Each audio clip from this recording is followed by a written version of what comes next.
investigación en estos institutos, ¿no? Esto lo hemos dejado en stand-by, pero la idea es seguir con ello. Entonces, bueno,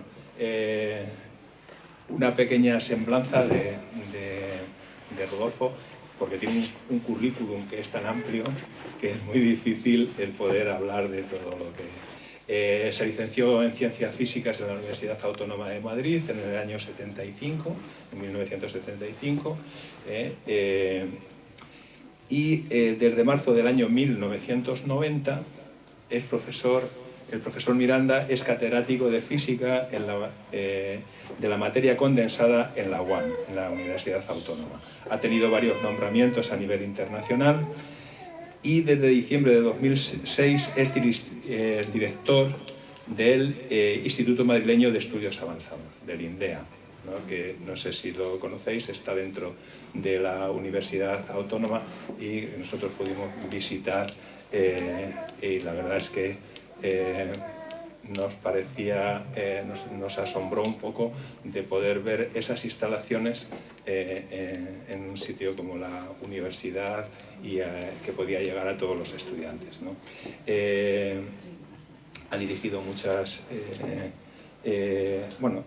ha tenido varios nombramientos a nivel internacional y desde diciembre del 2006, además de ser director del INDEA, ha conducido al instituto a obtener la distinción del Centro de Excelencia Severo Ochoa en el año 2017 y en el año 2021.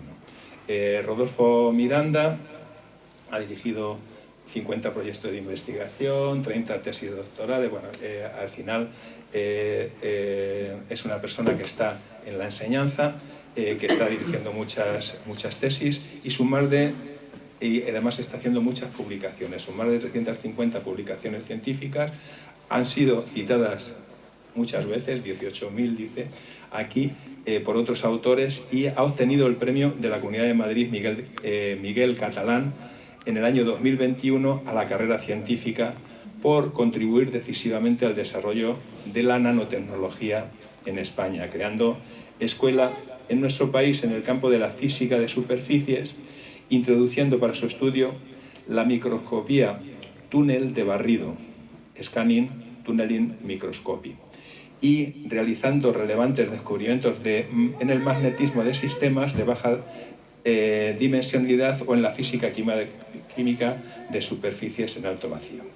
Le ha sido otorgado el Premio Nacional de Nanotecnología de 2022 por los descubrimientos de acoplamiento magnético oscilatorio en nanoestructuras magnéticas, el orden magnético a largo alcance en un sistema puramente orgánico o las aplicaciones de magnetismo en nanomedicina, que es el tema del que vamos a hablar hoy.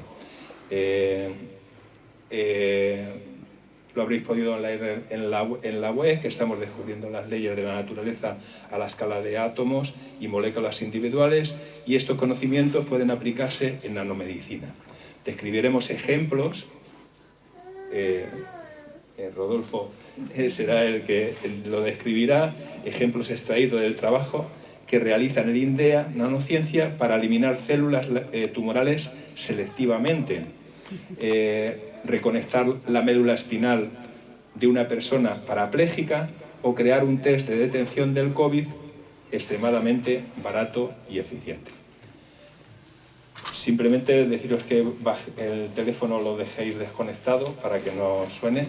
Y nada, os dejo que Rodolfo pues del seminario, ¿de acuerdo? Hasta luego. Bueno, pues muchísimas gracias.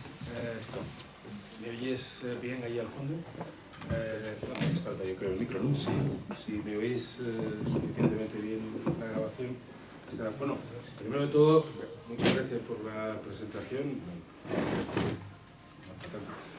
Y muchas gracias sobre todo por venir, por emplear un rato de vuestro tiempo en pasar aquí un ratito conmigo.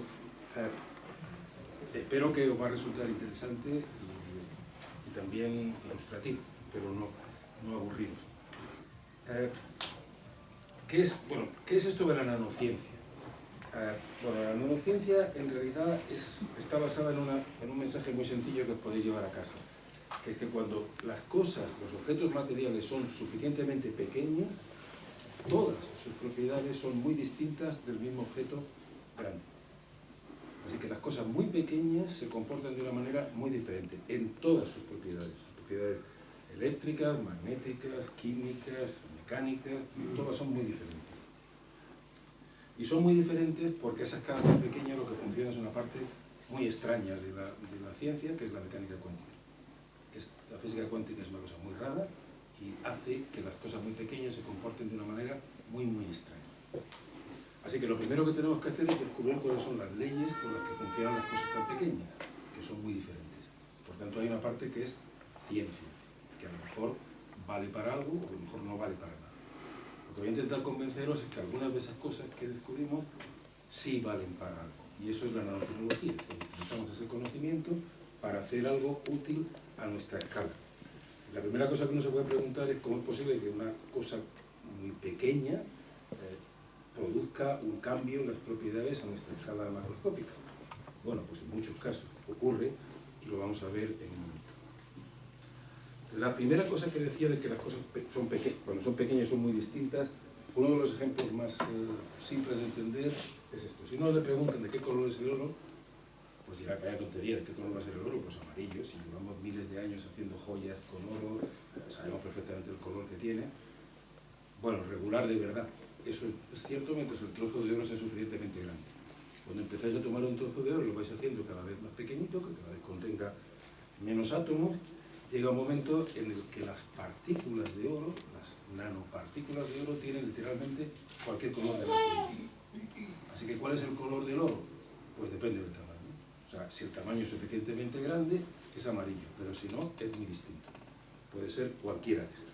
Así que el primer mensaje, probablemente uno de los más importantes que debe llevarnos a casa, es simplemente este: las cosas pequeñas son muy, muy distintas, se comportan de una manera muy diferente.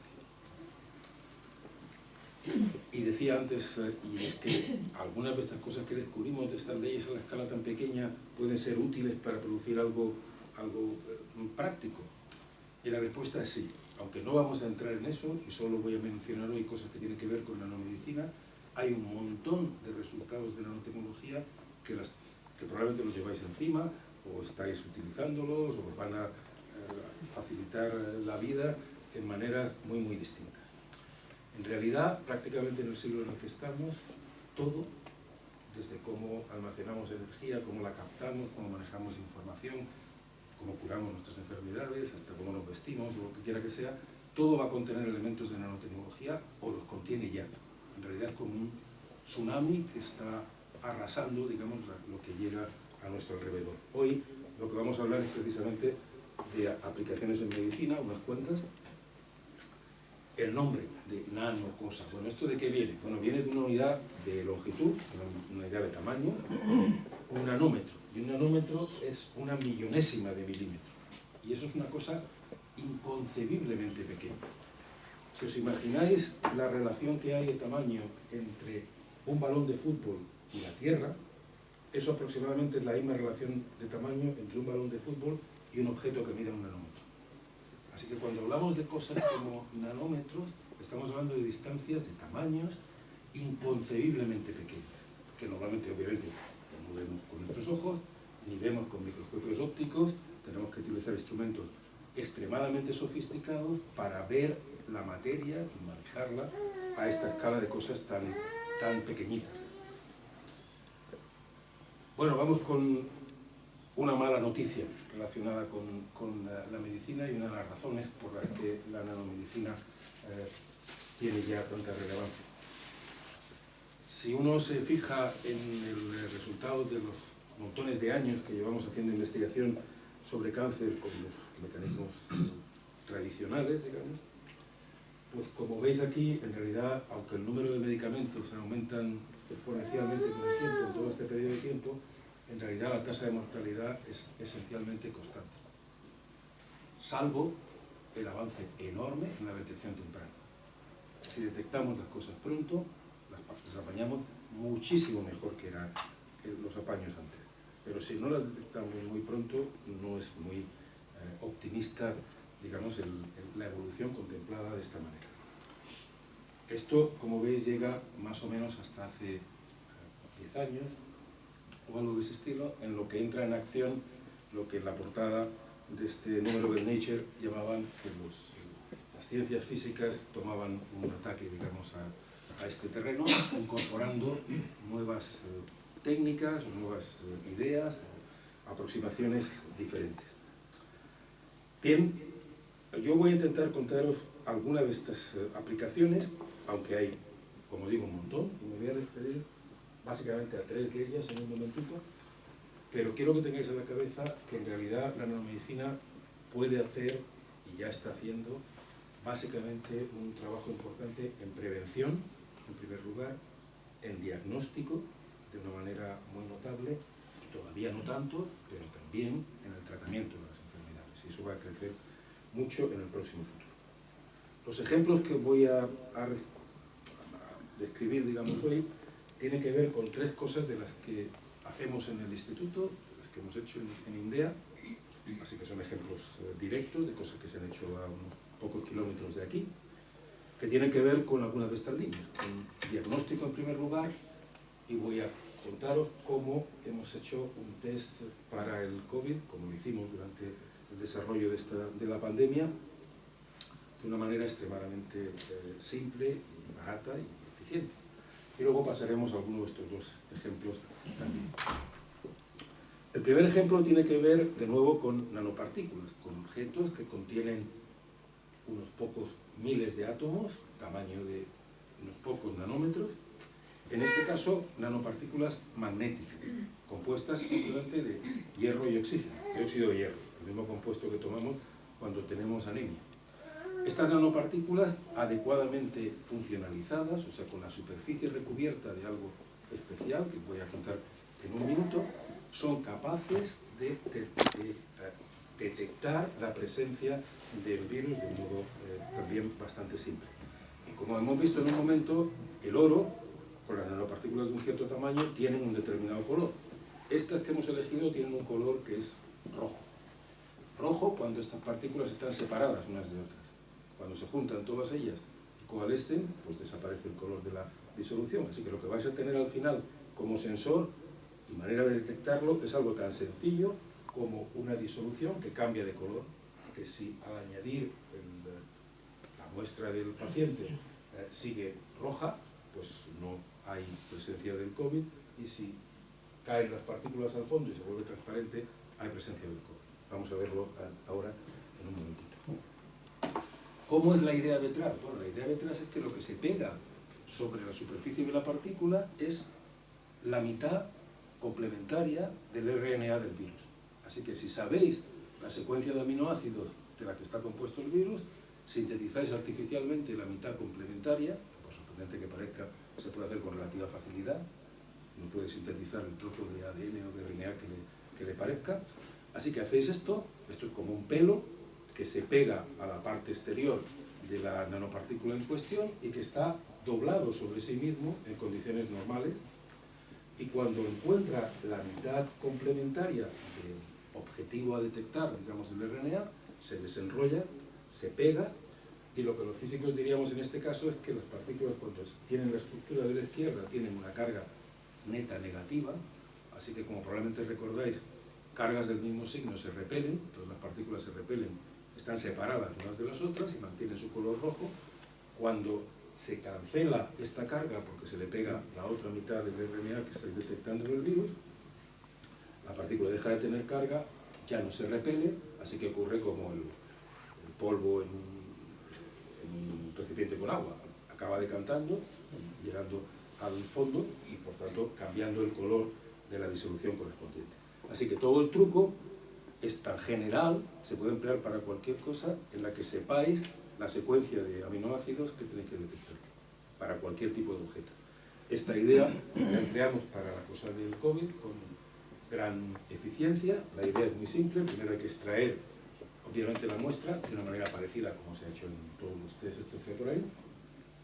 Tan solo requiere un pequeño proceso de media hora de calentar como a 60 grados para amplificar la cuestión, y luego simplemente añadirle la muestra que uno desee, y el resultado es un cambio de color que se detecta ahora. Este proyecto lo hicimos con financiación del Instituto de Salud Carlos III, durante la pandemia. Nos dieron bastante pasta, digamos, para hacerlo, y de los 5 primeros proyectos que se financiaron por parte del gobierno central cuando la pandemia, este fue el que anunciaron en televisión y en la radio como uno de unos físicos. Me pareció una cosa un poco pintoresca que a los físicos se les ocurriera una cosa que pudiera tener algún interés. Bueno, esto lo hemos llevado hasta llevar a hacer las pruebas, digamos, con pacientes, en este caso con pacientes de Ramón y Cajal, también aquí al lado. La detección es extremadamente sensible, podemos detectar en realidad menos de 100 copias del RNA del virus por mililitro, que es una cosa perfectamente comparable con cualquiera de los métodos más sofisticados de detección de cantidad de virus. Se puede utilizar para detectar la presencia del virus en el aire, en líquido y esencialmente donde se desee.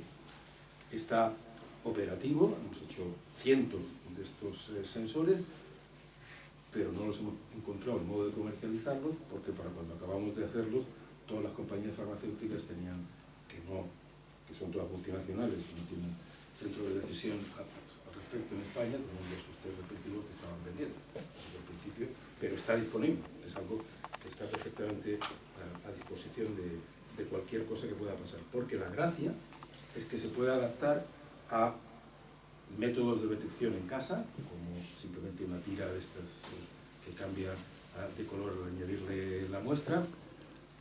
Se puede, de una manera más sofisticada, incluso cuantificar la cantidad de virus que tenemos en la muestra, su concentración, simplemente midiendo, en este caso, con un dispositivo óptico muy simple, el cambio de color, el tiempo en el que va cambiando el color de la disolución, y esto directamente se puede relacionar con la cantidad de virus presentes en la muestra.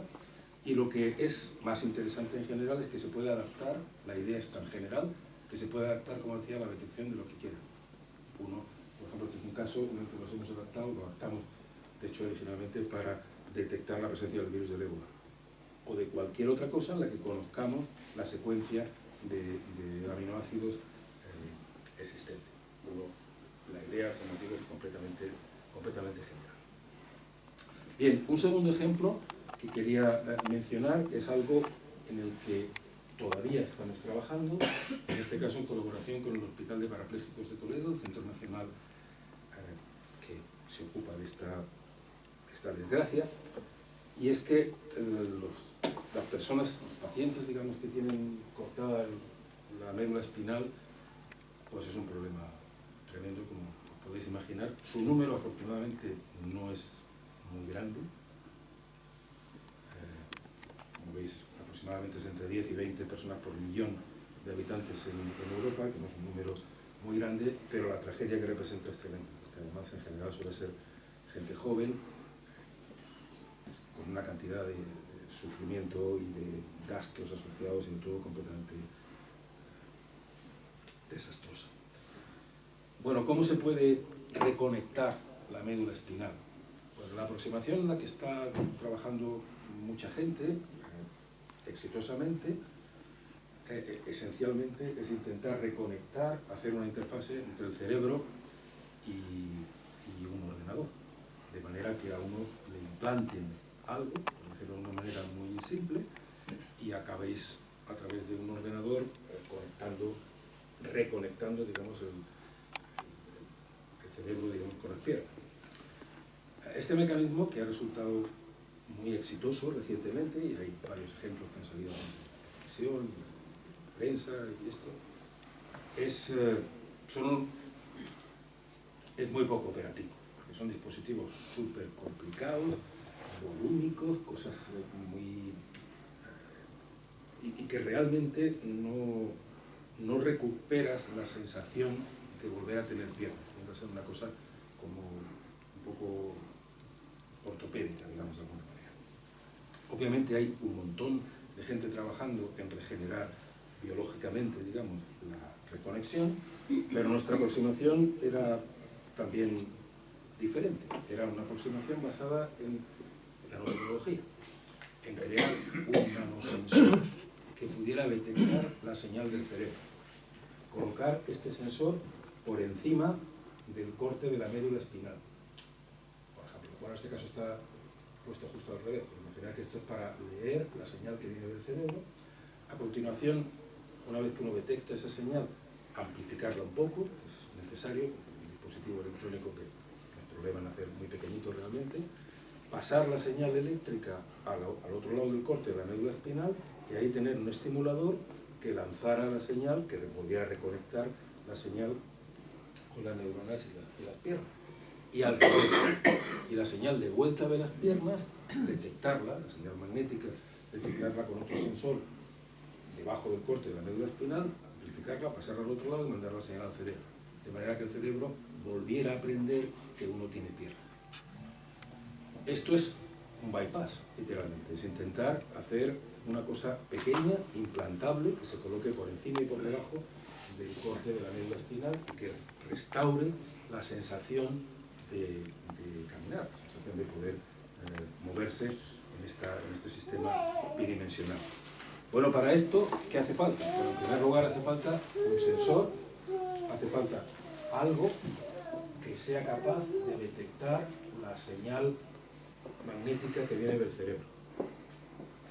Esta señal es extremadamente pequeña. Vivimos en un mundo que está lleno de señales electromagnéticas a nuestro alrededor, de radios, televisiones, de todo tipo de cosas. Así que intentar detectar esta señal en medio de todo ese lío de señales alrededor es una cosa bastante complicada. Ahora en un momento os contaré cómo se puede hacer. Amplificarla, por el contrario, es una cosa bastante simple.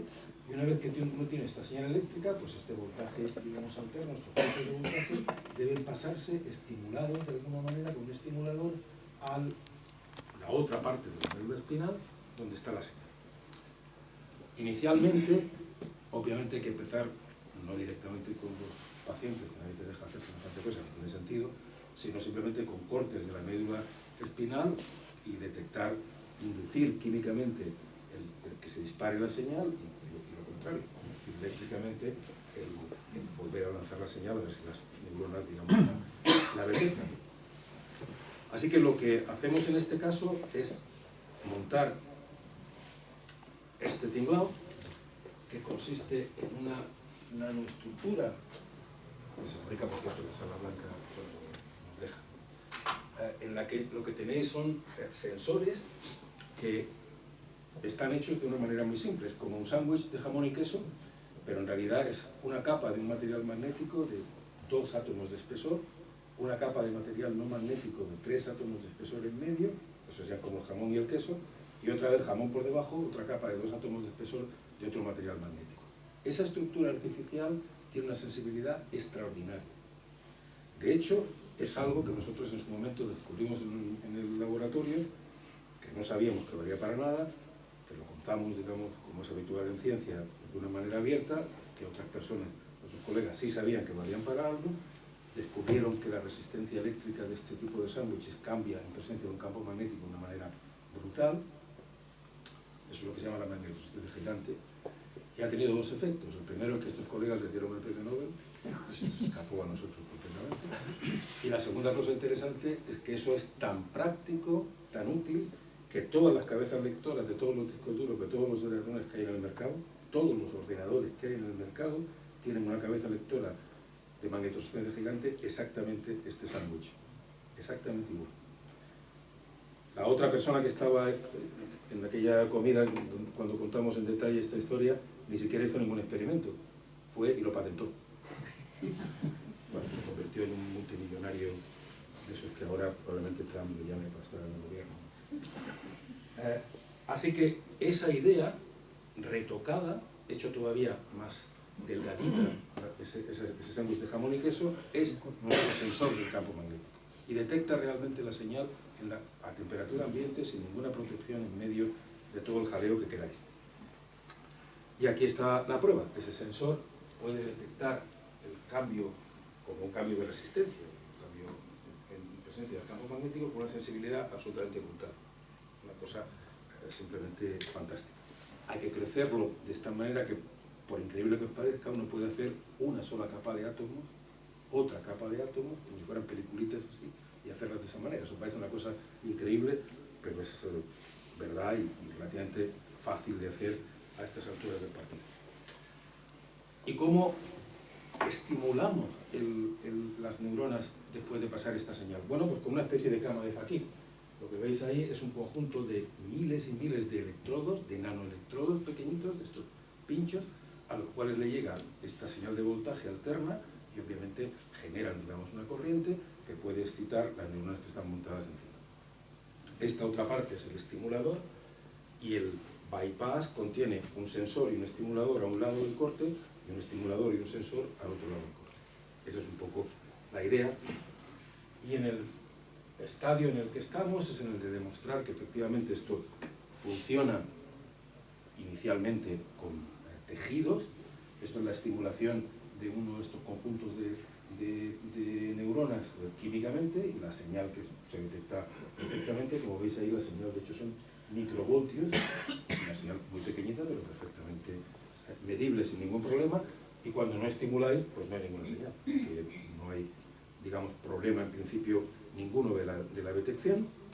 Y la estimulación, pues la estimulación de nuevo hay que hacerla pasando esta señal eléctrica levemente amplificada, son pulsos que uno envía a donde tiene colocado el dispositivo de las neuronas que tenéis por ahí, y el disparo de las neuronas se puede ver fácilmente con una serie de técnicas que no voy a describir en detalle, pero que básicamente son ópticas, o sea que podéis ver donde iluminan las neuronas porque están funcionando, y eso es la imagen de la derecha, y esto es el resumen de cómo se va produciendo esa actividad de las neuronas cuando la excitáis de esta manera. Así que a nivel de tejidos, en este caso, funciona esta idea tan loca. ¿Y podemos avanzar algo más? Pues sí, podemos llegar por el momento, y hasta ahí hemos llegado, hasta animales de experimentación. Los animales de experimentación son estos pobres ratones que se les hacen todo tipo de barbaridades. En este caso la barbaridad que se les hace es cortarle la médula espinal e implantarles el sensor y el detector a un lado y a otro de la señal. No hay ninguna reacción de que haya problemas, digamos, por implantar estos sensores, y los ratones mueven las piernas. No quiere decir nada más, no sabemos evidentemente si sienten algo, porque los ratones no pueden decir mucha cosa, pero por el momento es algo suficientemente excitante como para que las médicos, porque son todos chicas, del Hospital de Parapléjicos se vengan por las tardes cuando acaban su trabajo en Toledo a perder el tiempo jugando con nosotros todavía en el laboratorio. En algún momento, si todo va bien, pues pasaremos a algo que esté más cercano, digamos, a los seres humanos. Algo que esté más cercano a los seres humanos es lo que viene a continuación. Un ejemplo de tratamiento desarrollado con tecnología en el instituto para abordar, también empleando nanopartículas magnéticas, en este caso, la eliminación selectiva de células tumorales. Bueno, como la mayoría de los que estamos por aquí ya tenemos una cierta edad, probablemente habéis visto una película que se llamaba Viaje Fantástico,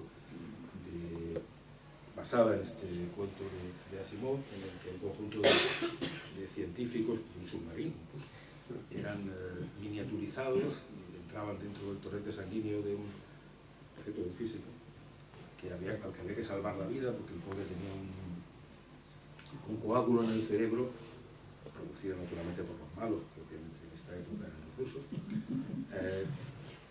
y este hombre tenía una fórmula en su cabeza, entonces había que salvarle porque era muy importante esto. Así que estos investigadores miniaturas y su submarinos se movían por el cuerpo y pasaban por un montón de aventuras y tal. Bueno, en fin, era una peli muy impactante. Bueno, obviamente era ciencia ficción y sigue siendo ciencia ficción. Pero hay una cosa relativamente parecida. Podemos crear nanopartículas magnéticas, podemos meterlas dentro de las células tumorales y podemos hacerlas que maten las células tumorales. Esta historia, la voy a intentar resumir en un momento, exige naturalmente también el desarrollo de un montón de tecnología, porque hay que crear los aparatos que aplicarán el campo magnético a primero animales, luego eventualmente a personas, y exige pues, un trabajo de ingeniería también muy sofisticado, muy complicado. Esto empieza hace muchos años con una observación de lo más tonta en el laboratorio, de que estas nanopartículas magnéticas, también según lo que se les ponga en la superficie, pues entran dentro de células tumorales y no entran dentro de células normales. Así que observar algo en el que según lo que uno ponga en la superficie de estas nanopartículas, las células, en este caso de tumor muy típico para estudiar, que se llama GILA, las iniciales de la señora, en realidad de la que se extrajeron las células que se emplean para esto, pues como veis aquí, pues esto está totalmente cargado de nanopartículas que se han metido dentro de las células, y en cambio, pues aquí no hay nada, o casi nada, una cosa bastante... Bueno, la siguiente observación era, muy bien, tenemos un montón de partículas dentro de estas células tumorales, ¿por qué no le aplicamos un campo magnético? ¿Y por qué la idea del campo magnético? Porque si uno aplica un campo magnético, estas nanopartículas tienen propiedades magnéticas, son como una agujita de una brújula. Si uno aplica un campo magnético en una dirección determinada, la emanación de esas partículas va a girar en esa dirección. Si ahora cambio la dirección del campo magnético, la dirección de esa brújula pequeñita va a dar la vuelta, y si uno mantiene esto girando un montón de miles de veces por segundo, lo que ocurre es que eso se calienta. Ese es el resumen.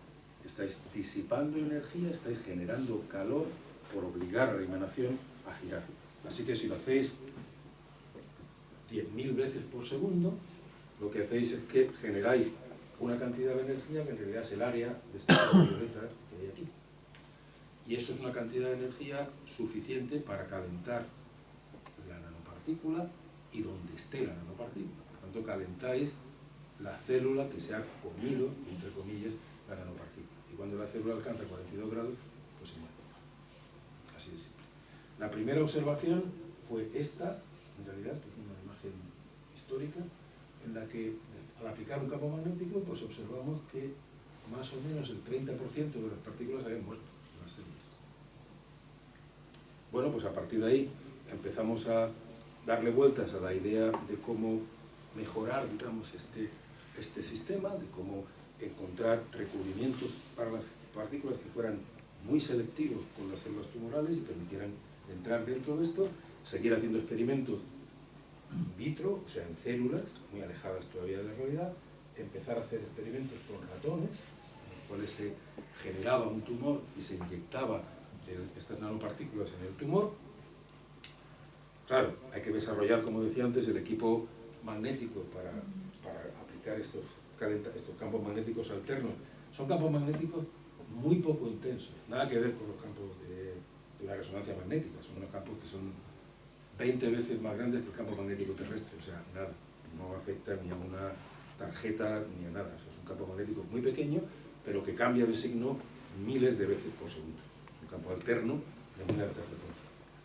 En este caso, por ejemplo, serían 100.000 veces por segundo o 280.000 veces por segundo, pero campos realmente muy, muy poco intensos. Bueno, si desarrolláis esta instrumentación y la aplicáis, pues aquí tenemos uno de los primeros ejemplos. Inducís un tumor en uno de estos pobres ratones, en este caso un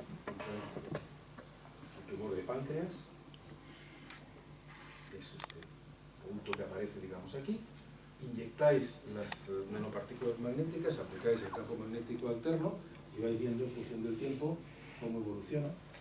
Y si la distribución de partículas aquí dentro es suficientemente sensata para que la temperatura en todo el rango del tumor alcance más de estos 42 grados, pues el resultado final es que conseguís esencialmente eliminar el tumor sin haber hecho otra cosa que inyectar la nanopartícula y aplicar este campo magnético.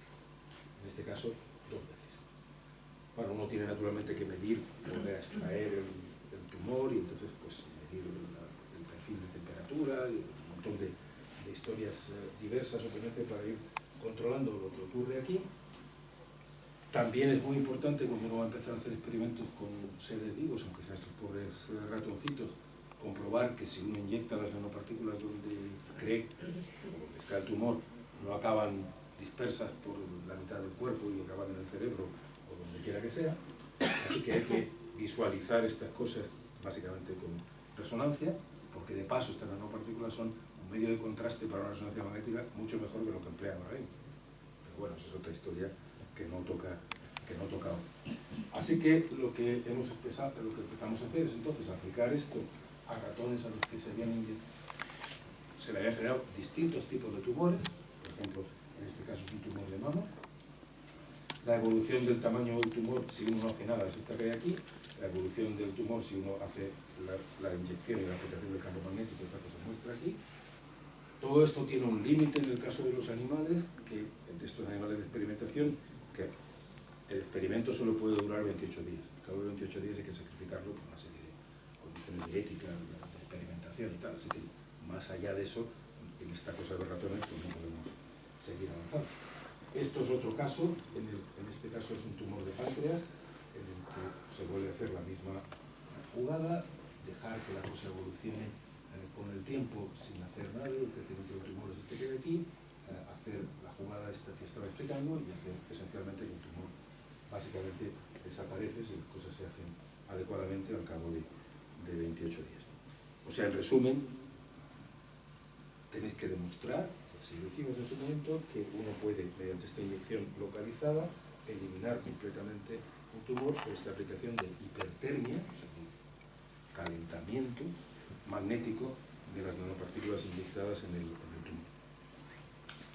Bien, bueno, el paso siguiente era intentar avanzar con seres humanos, y en este caso elegimos un tumor huérfano, básicamente cuando está suficientemente desarrollado. Los tumores de páncreas son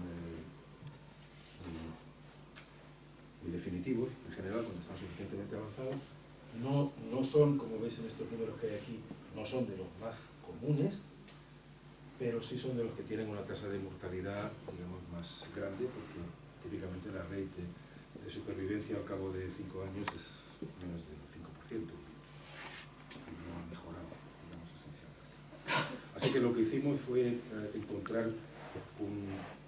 trabajar, digamos, con un hospital, en este caso con el Vall d'Hebron, donde eligieron un cierto número de enfermos desahuciados, o sea, que ya estaban, o sea, que iban a morir de todas maneras, que se ofrecieron voluntarios de cáncer de páncreas para ser sometidos a este tratamiento con la tecnología desarrollada en el instituto, incluyendo el aplicador, digamos, del campo magnético.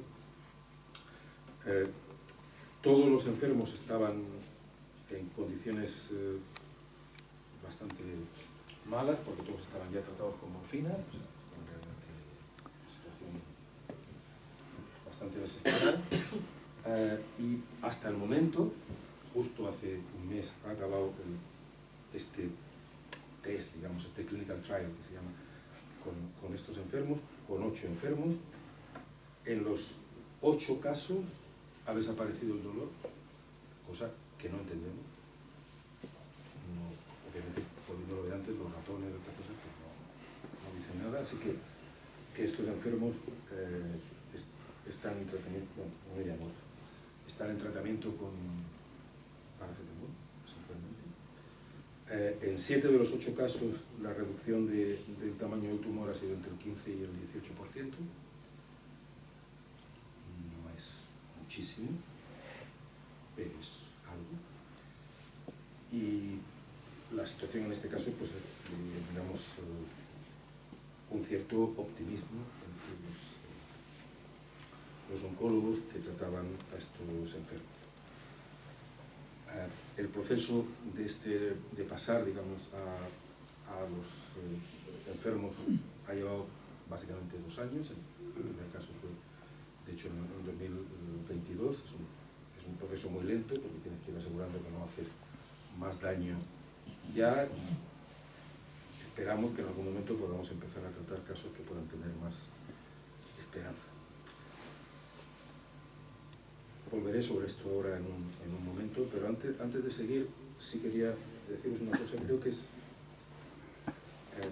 en las aplicaciones a cosas que tienen que ver con medicina, hay que ser muy cuidadosos. Quiero pedir la máxima discreción, porque la gente, o sea, los que están malitos y las familiares de los que están malitos buscan desesperadamente cualquier solución a cualquier esperanza. No hay que dar esperanzas antes de tiempo. Así que hay que tener cuidado, la máxima discreción con lo que uno cuenta, digamos, estas historias a alguien que no entienda. Bueno, este es un ejemplo concreto de un tratamiento empleando nanopartículas, pero hay más que están en marcha también en el instituto, que tienen que ver con, de la misma manera que he dicho que podíais pegar a la superficie de estas nanopartículas algo, moléculas que reconocieran la superficie de las células tumorales, podéis pegar medicamentos. Y de la misma manera, si llegan a una célula, la célula se los va a comer y vais a poder soltar, entre comillas, el medicamento como si fuera un camión con una carga en el sitio que sea necesario. Y esto es algo no solo factible, sino que lo estamos haciendo. También se puede emplear para arrastrar determinadas células, por ejemplo, ciertas células madre, lo que quiera que sea, llevarlas a donde convenga para que allí actúen de esta manera. Así que hay muchas cosas que se pueden hacer empleando este truco de las nanopartículas. En general, en medicina, como os digo, hay muchas más cosas que se pueden hacer que estos ejemplos que os he contado para no aburriros. Esencialmente en el campo del diagnóstico es súper útil lo que puede contribuir la nanotecnología. En el campo de la imagen, ¿para qué os voy a contar? O sea, es absolutamente evidente. En los tratamientos tenemos muchas esperanzas de que hay muchas cosas que podemos hacer a partir de esto. Y también en algo que no voy a mencionar en mucho detalle, pero que es muy importante, que es poder hacer un monitoreo en tiempo real del efecto de las cosas que hacemos. Esto también es súper importante y todos nuestros colegas clínicos darían medio brazo porque la mitad de lo que pensamos que se puede hacer realmente en esta dirección. Porque uno puede imaginar montones de cosas. Una vez que se ha abierto la puerta, podéis imaginar que realmente en algún momento a lo mejor somos capaces de hacer lo de la película del viaje alucinante, hacer realmente algo que se pueda mover en el interior del cuerpo y que pueda ir reparando o actuando sobre sitios determinados de una manera más o menos inteligente. Películas que uno se puede hacer sobre el futuro de la nanomedicina pues son muchísimas, probablemente muchas de ellas nunca serán realidad y otras tal vez sí. La experiencia hasta ahora demuestra que todo va mucho más deprisa de lo que pensábamos inicialmente, que tener ideas locas, como algunas de estas cosas que hay ahí, puede no ser tan loco. Ahora bien, de nuevo una palabra de cuidado. Esto es el esquema temporal de este ejemplo que os he mostrado con los 8 pacientes.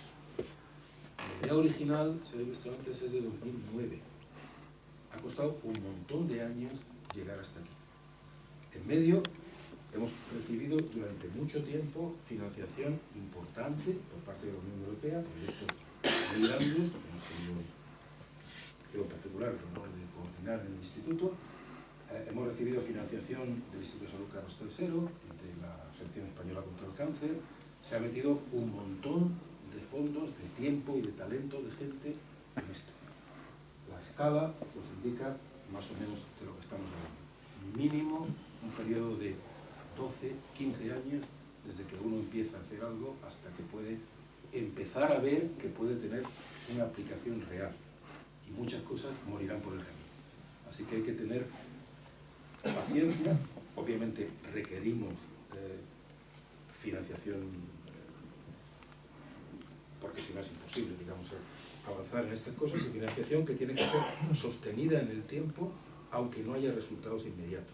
Esa es la otra parte del mensaje que yo quería decir. Y eso tiene que ver con esto que ya es el final del cuento. Cada vez que uno introduce alguna nueva tecnología, algo que viene de un descubrimiento científico y que pensamos que puede ser útil, sigue esta curva que se llama el ciclo de Gardner, en el cual se despiertan un montón de expectativas, incluso se alcanza un pico en el que esas expectativas están infladas. Y todo el mundo dice, bueno, y cuando se descubre un superconductor de alta temperatura, pues entonces vamos a tener todos los coches para ir flotando por las calles porque les vamos a poner allí no sé qué. Bueno, normalmente hay que tener mucho cuidado para que este pico no sea muy alto, porque normalmente, siempre después del pico este de las expectativas infladas, viene el agujero de la desilusión, de que las cosas en la realidad son mucho más complicadas de lo que nos pensamos inicialmente. Así que no hay que overselling, que diría el personal, hay que tener cuidado con no vender demasiado lo que realmente somos capaces de hacer. Pero también la experiencia en general, prácticamente todas las tecnologías, indica que después de este agujero uno llega más o menos al plató de lo que es razonable hacer, que suele ser menos que las expectativas estas infladas del principio, pero más que el agujero de la desilusión. Con nanomedicina probablemente ocurrirá lo mismo, pero realmente es un campo en el que yo creo que la nanotecnología va a influir, va a producir resultados para la sociedad en un plazo de tiempo relativamente breve, que van a ser verdaderamente interesantes. Estos son algunos de los ejemplos de las cosas que intentamos hacer en este centro, que tiene el ampuloso nombre de Instituto Madrileño de Estudios Avanzados en Nanociencia. Es una creación conjunta del Gobierno Nacional y del Gobierno de la Comunidad de Madrid, que se creó en 2007. El único acuerdo que se alcanzó entre el Gobierno Nacional, que entonces era del PSOE, y el Gobierno Regional, que entonces era del PP, fue el único acuerdo en la legislatura, y es un ejemplo, creo yo, del modo que hay que abordar las cosas en este terreno. Está en el campus de la Autónoma y está a vuestra disposición para que lo visitéis cuando queráis, hacemos, digamos, cosas para que lo veáis allí, para que vayan nuestros chicos. Hay más de 200 investigadores trabajando allí, la mitad son extranjeros, la otra mitad básicamente españoles que estaban fuera. Allí hay de todo. Comentaba antes que hay físicos, químicos, biólogos, médicos, ingenieros trabajando juntos. La edad media es 35 años, así que son chicos muy jóvenes, que tienen mucha carrera científica por delante y que están encantados de que les interrumpáis en los laboratorios para que cuenten las cosas que están intentando hacer. Así que si no tenéis nada peor que hacer, pues estáis cordialmente invitados para pasar por ahí cuando queráis. Así que muchas gracias por vuestra atención, espero que os haya resultado más o menos entretenido y obviamente, pues lo que queráis preguntar, pues estoy a vuestra disposición si lo puedo responder.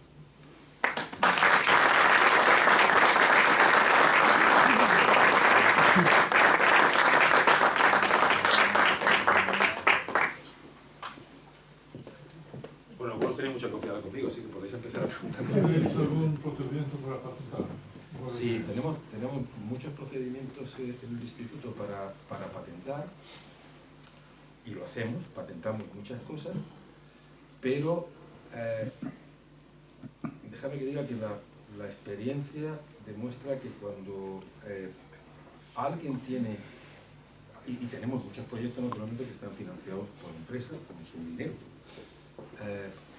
pero la experiencia que tenemos ahora es que cuando algo realmente le interesa a una empresa, no quiere que lo patentes, quiere que no lo publiques, quiere que se lo cuentes a ellos y no lo pongas en ningún sitio público, porque hay muchos centros y sitios en el mundo donde respetar las patentes no está al orden del día. Entonces eso plantea un problema, en el caso, eso solo ocurre, o sea, nosotros solo adoptamos esa aproximación cuando todo el dinero de la investigación es privado de la empresa. Si hay dinero público por en medio, la propiedad es pública. Entonces, pues, lo proyectamos. Pero, vamos, normalmente hay ejemplos en los que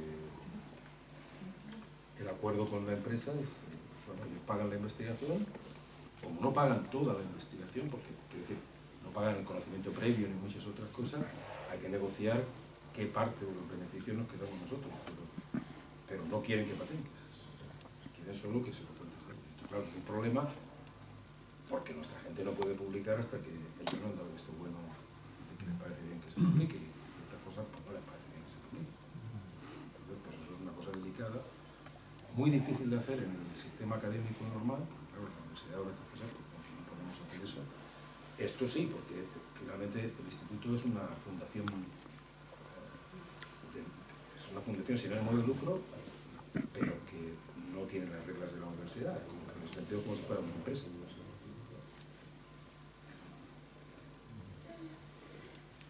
¿Y asesor que han comentado que se hizo colaboración con Idivitis, asesor del COVID? Sí. ¿No ha salido Idivitis a la comercialización de...? Bueno, ellos han intentado mirar qué empresas podían estar interesadas en comercializar el detector, el sensor y es por lo que yo os tenía diciendo que cuando hemos llegado a la posibilidad de tener algo en el mercado, pues básicamente todas las empresas ya tenían su sensor y lo querían.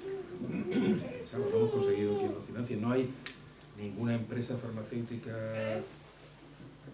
realmente con capacidad de decisión en España, porque todas son multinacionales. Muy complicado para los que estamos en esa parte de la organización. Claro. Eso es así, es una de... A mí me tiene muy enfadado, claro. Bueno, pero funciona. Y ahora la jugada es que como se puede valer la misma idea para detectar otras cosas, pues vamos a ver si por ahí podemos enganchar. Pero con el COVID no les interesa. El ébola tampoco, ¿no? Como total. Pero bueno, no sé, si tiene alguna cosa de la gripe aviar de China.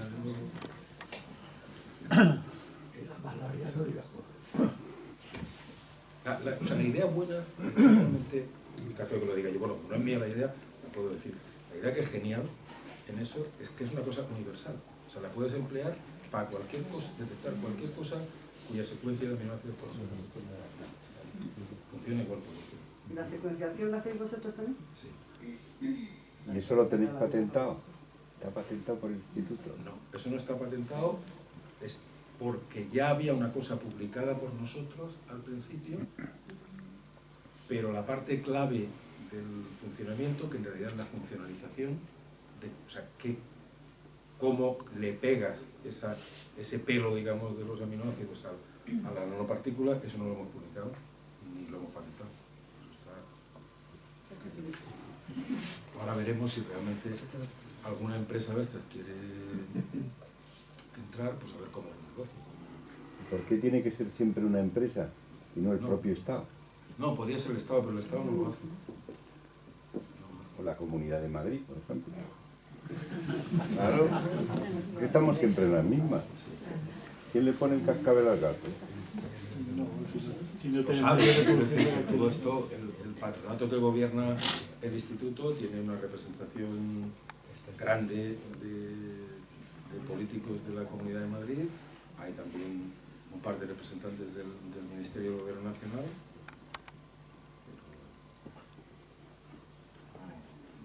La parte comercial, digamos, de esta cosa, de sacar un beneficio monetario, no parece. ¿Pero el instituto no tiene oficina de patentes? Sí, Por eso. y hacemos patentes. Sí, nosotros hacemos patentes, sí. Tenemos un montón de patentes, pero lo que quería decir es que normalmente la gente piensa, y yo lo pensaba antes, o sea, bueno, pues uno lo patenta y ese es el mecanismo, lo patenta y luego licencia la patente y tal y cual.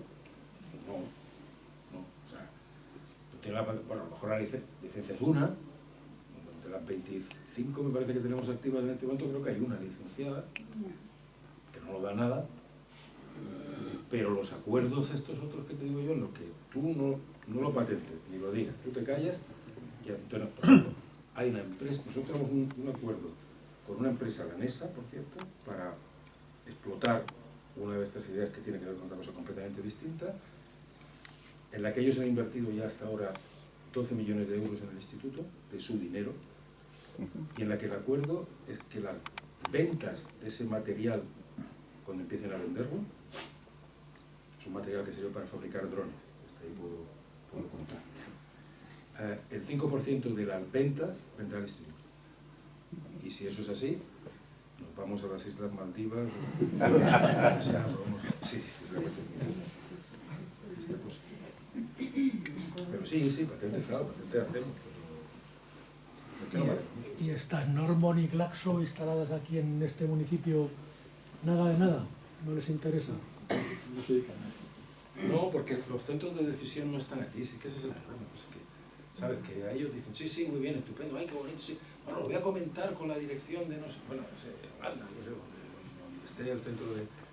Ni siquiera del centro de investigación, porque no suelen tener centros de investigación aquí. Entonces, ya incluso la primera parte que tienen que entrar de comentar los resultados de la cosa con su centro de investigación correspondiente está situado donde quiera que sea, normalmente no les hace mucho caso. En algún caso nos ha pasado que sí, que querían comprar la idea para venderla a su vez. Pero vamos, ni siquiera está en su mano decidirlo. Es una cosa.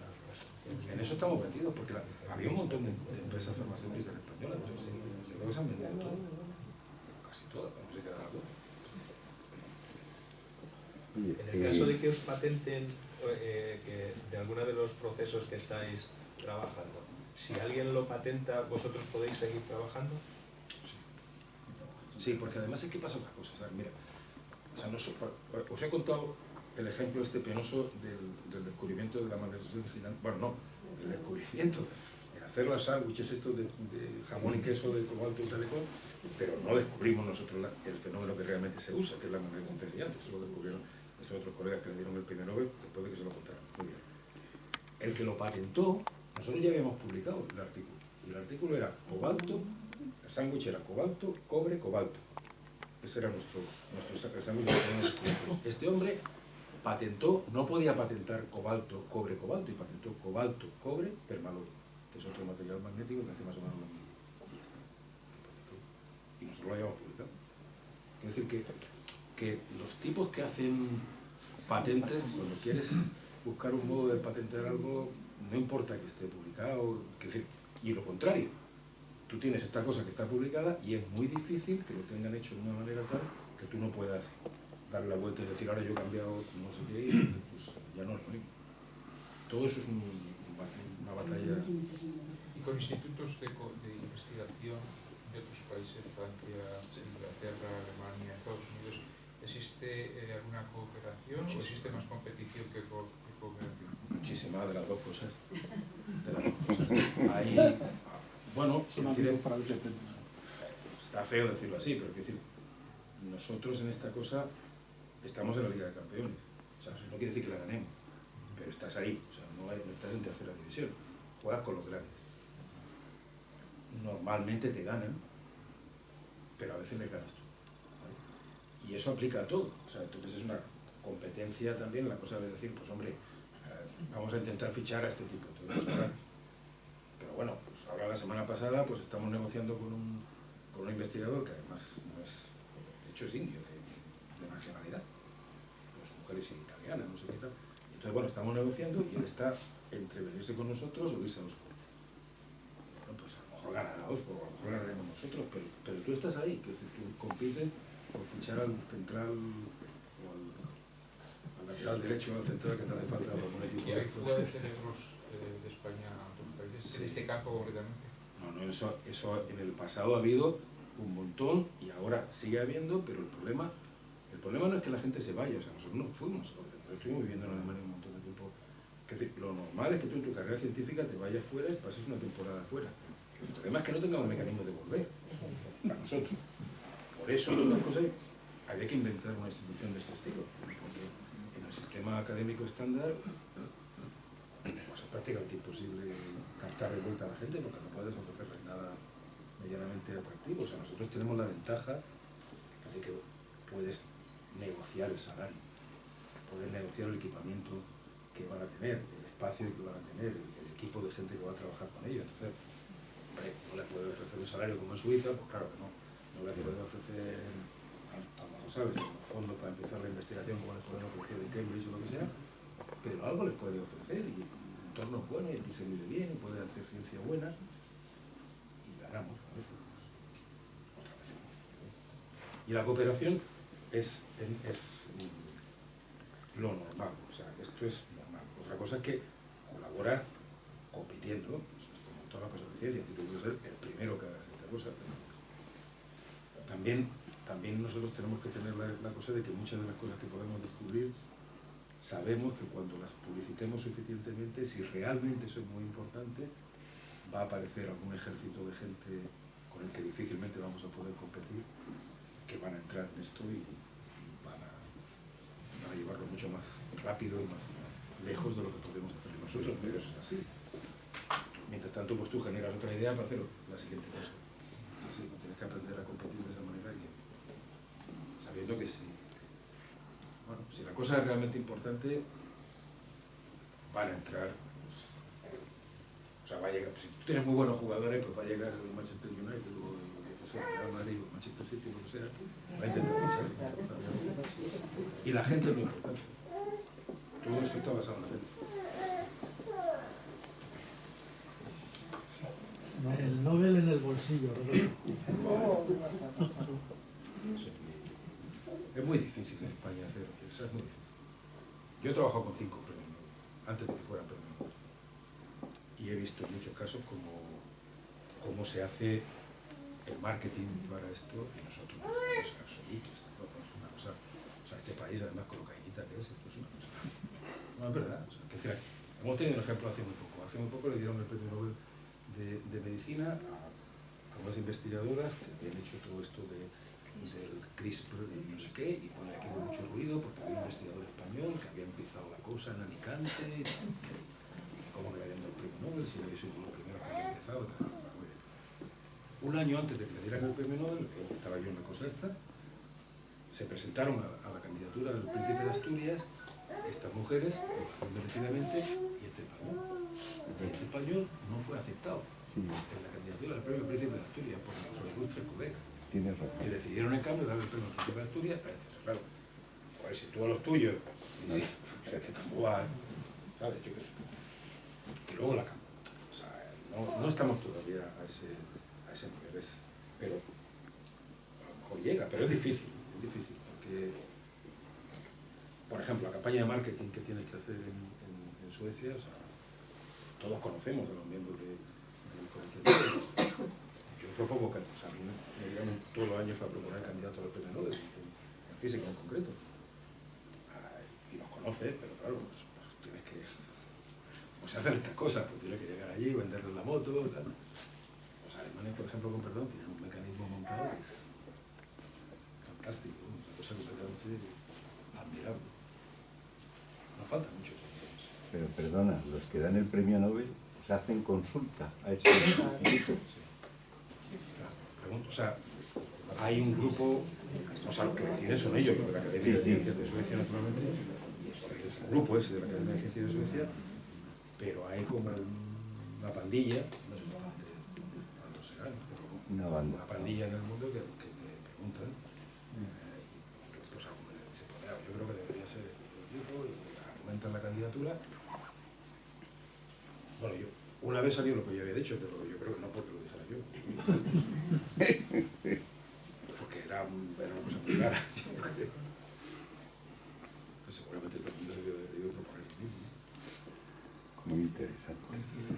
Esto pasó, yo creo que hubo un momento en la historia hace no demasiado tiempo que se pensaba que esto podría cambiar a mejor, digamos, la ciencia en España y demás, ¿no? Pero yo creo que los tiempos ahora siguen siendo malos para la Biblia, ¿no? Bueno, los tiempos son malos, pero, sí. pero yo, o sea, no sé si, quiero decir, hay una parte en la que soy optimista y una parte en la que no lo soy tanto. Una parte en la que soy optimista es que la diferencia del nivel de la ciencia española ahora mismo, por relación a, digamos, el año 85, cuando nosotros nos volvimos de Alemania, no hay color. No hay color. Ahora hay un puñado enorme de gente en España con el mismo nivel de cualquier sitio. O sea, permíteme la grosería, pero dice, este instituto es comparable con cualquiera de los mejores del mundo. Entonces, hay una generación entera de gente joven, muy bien preparada, perfectamente competitiva, que sabe lo que tienen que hacer y tal. Problema.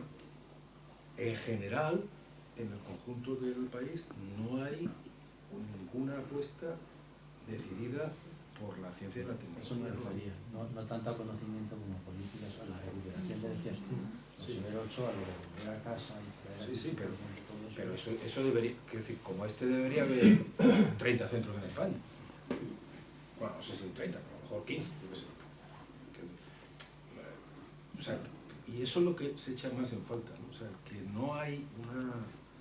O sea, no, nuestros políticos no acaban de creer, pero probablemente porque nuestra sociedad no se lo cree tampoco, que la ciencia y la tecnología es el único camino de asegurar un crecimiento razonable, sensato, un bienestar lógico. Y aquí sigues pensando, pues nada, pues hacemos más casas, pues bueno, ya está.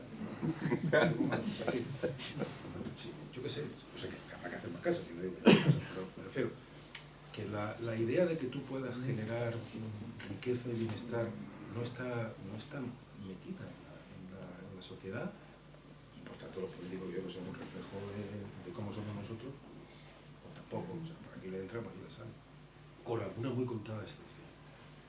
Es un poquito mejor en el País Vasco, por la cosa de que tiene una industria allí que quieren mantener, es un poquito mejor en Cataluña por la cosa de que hacer una nación requiere tener una ciencia, y luego pues ya estamos con esa historia. Pero eso lo he hecho mucho en falta, porque hubo un impulso grande en los años 60, pero es que fue un momento en el que, el primer gobierno del PSOE, se juntó la cosa de que había ministros que eran científicos, que depositaron confianza en científicos de los que se fiaban y que decidieron cambiar las cosas. Estaba Solana, estaba Juan Rojo, estaba esto, y casi por única vez en la historia había alguien en el Consejo de Ministros que defendía la cosa de la ciencia. Claro, también tenemos que entrar en la Unión Europea. Era un desafío también. Hay una cantidad de dinero enorme que tú, si no eres capaz de competir, pues estás perdiendo. Pero ahora no hay una cosa parecida. Bueno, ahora, entonces básicamente no he vuelto a ver una cosa parecida. Eso tiene poco arreglo, porque como a nuestros ciudadanos no les importa mucho, pues, sí. Porque esto del COVID, todo el mundo estaba con eso del COVID, fíjate, la ciencia ya, bueno, ya los médicos lo vamos a sacar, ya fantástico, todo y todo para adelante, porque es que... Pues ahora, pues nada, seguimos con 80 en el pasillo, y la gripe, y reduzco otra vez 2000, en fin. No sé. Y un cendal muy grande, un cendal muy poco ocupado. No, sí, pero bueno, pero eso es construcción, estupendo, bueno, pues muy bien, pues un negocio mudo, y otro, los 150 millones, pues si los inviertes en contratar gente, da para mucha gente. Para hacer proyectos, cosas, pero falta, no sé, eso que se crea, o sea, que nos creamos realmente como país, que podemos hacer algo en esa dirección. Pero bueno, habrá que seguir peleando, ¿eh? El último es hacer tirar la pelea, y además los chavales son muy buenos, están muy bien preparados y están ahora mismo a un nivel... ¿Y qué tienen que hacer para, por ejemplo, trabajar ahí o investigar? Nada, ir por allí que les guste. Quiero decir, ¿sacáis convocatorias Sí, de sí, puestos periódicamente sí, o pero- ellos se ofrecen Sí, con...? sacamos convocatorias, pero además de las convocatorias de todas estas cosas, no hay nada como presentarte. Mira, yo hoy le contesté el correo a un chico de bachillerato, no sé qué instituto de Madrid, que había encontrado en un sitio uno de los artículos que nosotros hemos publicado sobre la estructura, una otra cosa, ¿vale? Que decía que le interesaba muchísimo, que quería hacer un trabajo sobre eso, para eso, no sé, lo haciendo lo que quiera que sea, que si le podía facilitar algún artículo más relacionado con esta cosa. Le contestaba inmediatamente, sí. Toma, mira, te mando alguna cosa, tal, supongo que lees inglés y tal. Toma, mira, sí, leo inglés, sí, estupendo, tal. Y yo le digo, bueno, y además, yo creo que si te interesa, pues puedes venirte un día por el instituto y verlo. Me ha contestado inmediatamente, ¿puedo ir mañana? Joder, puta madre. Mañana le he dicho, no, mañana tengo un poco de lío. El lunes que viene. Te vienes el lunes que viene, pues ya está, pues viene por allí y yo qué sé, pues si te interesa, ¿sabes lo que quiero decir? Esto está abierto. Está abierto, las puertas están abiertas para que quiera. Y hay mucha gente así. O sea, hay muchos chavales muy interesados, muy bien preparados. O sea, todo eso es. Aunque nos quejemos mucho de los estudiantes de la universidad, que ya no es como era, y yo que sé qué, tal y cual. Hay un pabellón de gente magnífica. ¿Y qué condiciones laborales son contratados? tienen? Todos contratados. Equivalente, tienen un contrato indefinido, los que, bueno, o sea, que decir, los que están haciendo la tesis, pues están haciendo la tesis, tienen un contrato que dura, sea su tesis, que típicamente son 4 años, lo que sea. Luego hay postdoctorales, gente que ha hecho la tesis en otro sitio, que viene a trabajar con nosotros, muchísimo, la mayor parte son extranjeros, de hecho, entonces estos tienen un contrato, pues típicamente 2-3 años, una cosa así, y luego se van a otro sitio, en general. No se deben quedar con nosotros después de haber hecho el postdoc. Y luego está la gente de plantilla, entre comillas, que hay básicamente como 2 categorías. Una primera, que es cuando entran los más jóvenes en esa categoría, tienen un contrato de 5 años, por 5 años enteros, al cabo de los cuales el comité científico externo, que son un montón de sabios que nos ayudan, de colegas extranjeros, directores de institutos y cosas que nos echan una mano, les evalúan y nos recomiendan si se deben quedar con nosotros permanentemente o no. Si pasan esa evaluación, pues entonces tienen un contrato laboral, digamos, de los de la nueva ley, básicamente, que es una fortuna, porque antes de eso no podíamos hacerles ningún contrato indefinido, nos dejaba la Administración de la Comunidad de Madrid, pero como esa ley es nacional, pues ahora sí podemos hacerlo. Y de las 200 personas que decías que trabajaban, ¿cuál es la proporción de...? Más o menos hay unos 100 estudiantes de doctorado, 80 por ahí, más o menos, unos 40 o 50 postdoctorales y unos 50 más o menos de doctorado.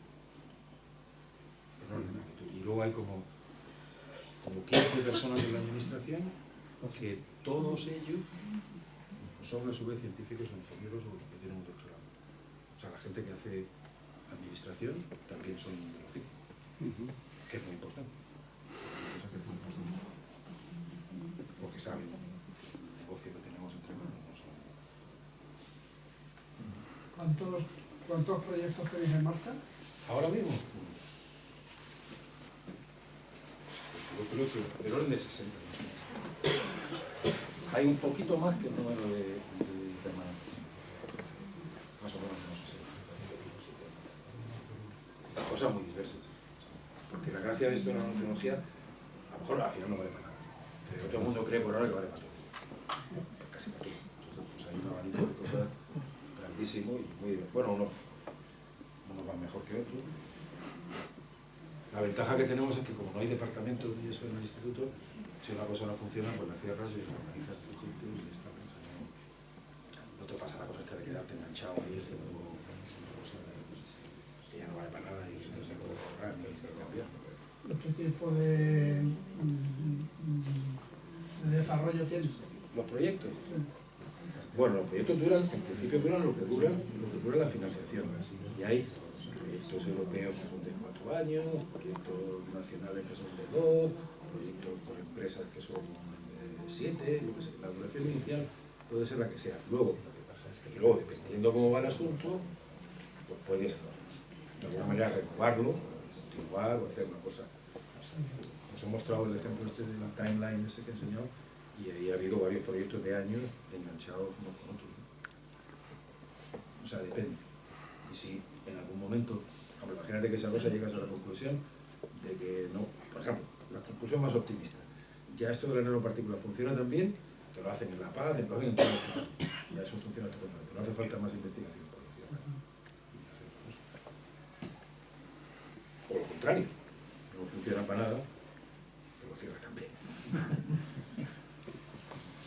¿Hay algún criterio de rentabilidad en el...? No, el criterio de rentabilidad no es, o sea, no es científico, o sea, es que la producción científica sea razonable, porque uno, o sea, que nosotros tenemos como, de hecho, entre 80 y 100 chavales haciendo la tesis. Lo primero, digamos, es que estos se formen como científicos, hagan su tesis, produzcan su ciencia y tal, y entonces eso es lo primero que tú miras, si la cosa científicamente está funcionando, sale bien o mal, ¿no?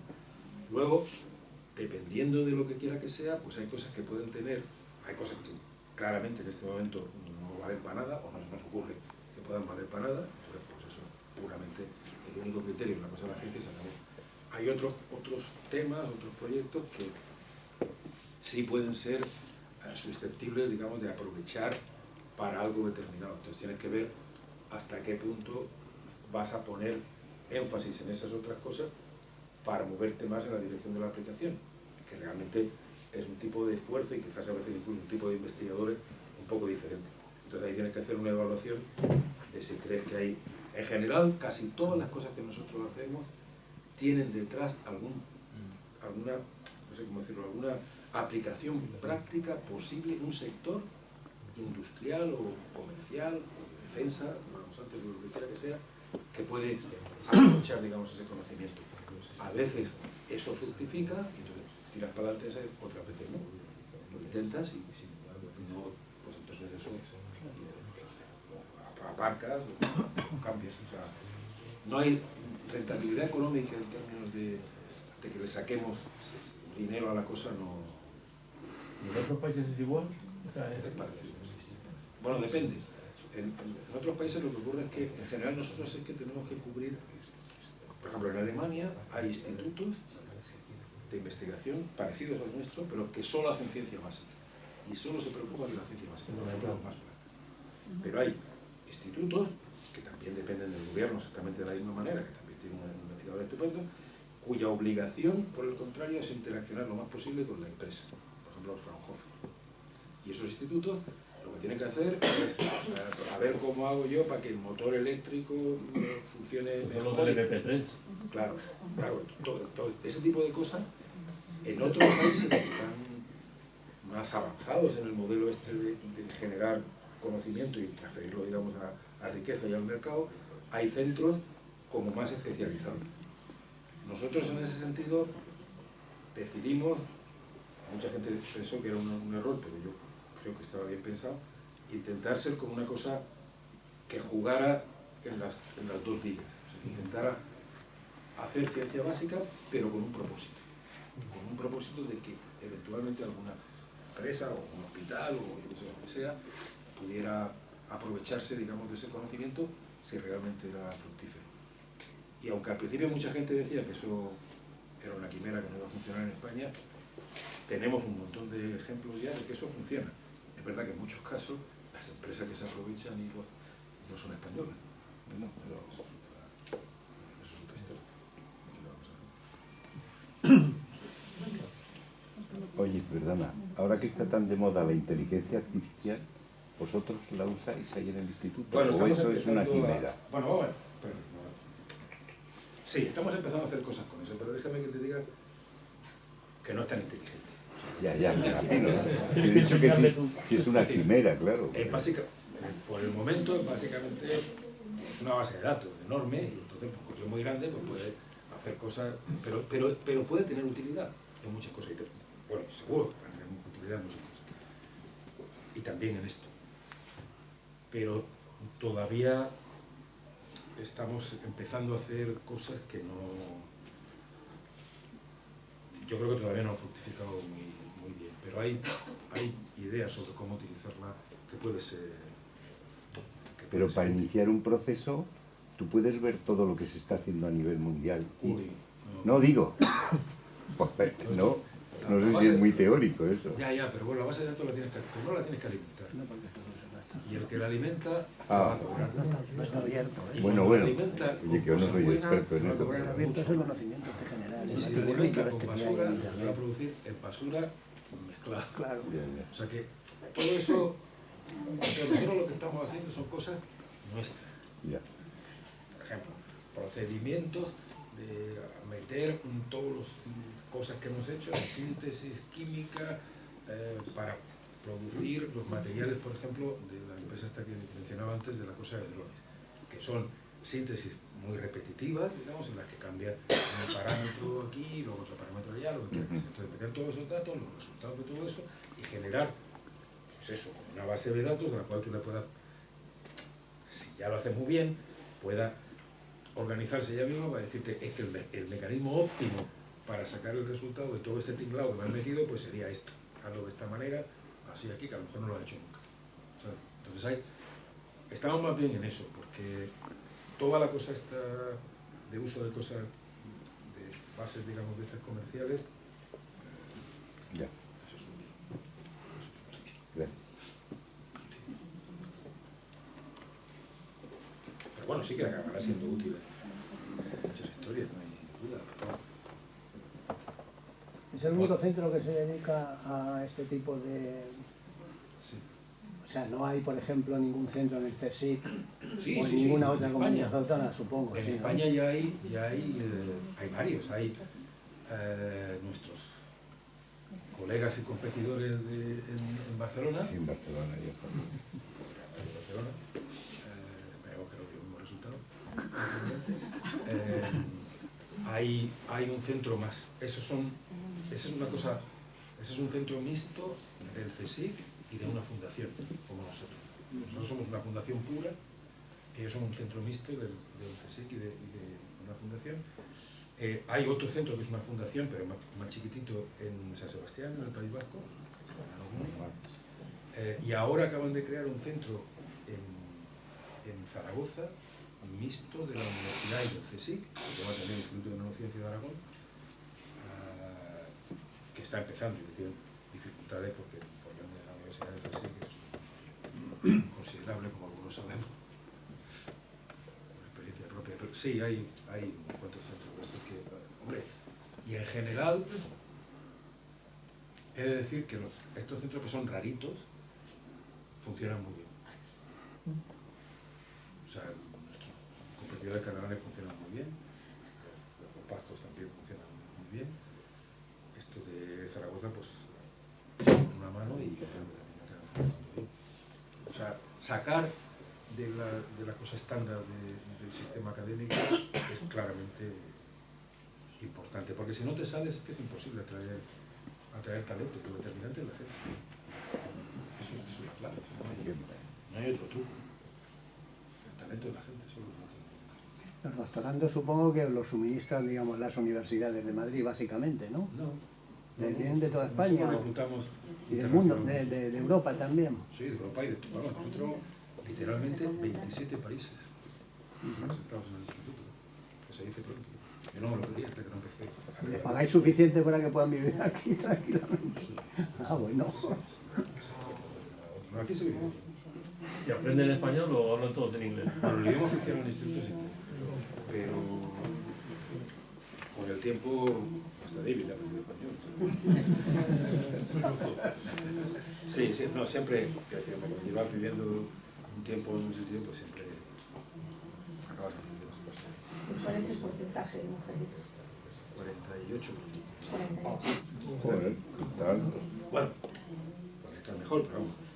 Podría estar mejor, digo porque podría estar mejor, porque todavía entre los responsables del grupo solo hay como el 30%. O sea que todavía en esta parte de responsabilidad todavía queda... Pero vamos, yo creo que simplemente es dar un poco de tiempo, porque las condiciones de trabajo en el instituto son... Yo siempre les digo al principio, cuando llegan los primeros que contacto, les digo, mira, además que hay gente todo mejor. Mira, aquí lo primero, lo más importante es la familia. Tú tienes que tener tu familia y tu vida personal organizada, porque si no, no vas a poder poner la cabeza en esta tontería que hacemos ahí. Primero, así que si el niño está malo, pues tú te quedas en tu casa y ya está, o algún marido, o quien sea. Hay que cuidarse mucho con esa historia. Hay ya muchísimos mecanismos en la ciencia en los cuales la evaluación que haces en términos de resultados cuantitativos tiene en cuenta los tiempos de maternidad o ese tipo de cosas. O sea que yo creo que eso, si me apuras con no hacer nada malo, va a llegar. Va a llegar porque ya, por ejemplo, hay muchas más mujeres que hombres en el instituto en concreto, o sea, en la ciencia dura, ¿sí? Estoy hablando, no en una cosa que como tradicionalmente era, yo qué sé, letras, o lo que sea. No, la cosa dura ya son mayoría. O sea, solo es que no se corte esa evolución por la organización familiar. Y hay un momento que sí que te dedicamos, pero hasta ahora la verdad es que estás en el momento de acabar la tesis y entonces me voy fuera. Y cuando me voy fuera, ¿qué hago? Si tengo pareja, si viene una pareja conmigo, no, me voy solo. Si tengo niños, o sea, ese es algo. Entonces eso es el punto que todavía hay hay que inventar. Pero si pasas eso, y ya hay muchísima gente que lo ha pasado, no era porque ahora tiene 3 niños, o sea, que vuelven y ya lo que es dentro de nuestra casa, eso está nunca está todo bien solucionado, pero bastante bien solucionado. Bueno. Ya está, yo creo que ya está bien. ¿Cuándo viene la cerveza y esas cosas? Eso es lo que estábamos esperando. No está previsto. Interesante. Bueno, pues muchas gracias.